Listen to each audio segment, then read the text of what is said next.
మనిషిలాగా వస్తాడు. ఎందుకంటే మాయ నేనే క్రీస్తుని అని నవ్వుతానమ్మా.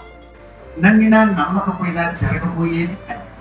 ఆ తర్వాత అతగాడి రూపాన్ని తెలుసుకుంటారు యూదులందరూ. కొంతమందిని కొడతారు, తిడతారు, తరుముతారు. అప్పుడు ఉంటుంది అసలు మన భక్తి ఏంటో.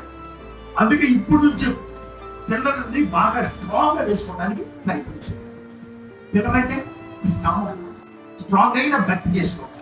దాని కొరకై కొన్ని తిట్లు పడ్డా, దెబ్బలు తిన్నా అవి మనకు ఆశీర్వాదములుగా పడ్డాయి. అదే అంటాడు ప్రభువు, సేవకుల యొక్క గద్దింపులు ఆశీర్వాదం. నేను గద్దెస్తా ఉంటే నన్ను నట్టడా ఎట్టడానికి నేను వెళ్ళిపోవచ్చు.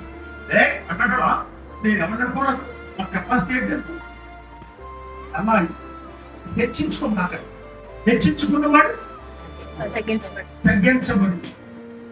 తగ్గించుకున్నవాడు అది గుర్తుపెట్టి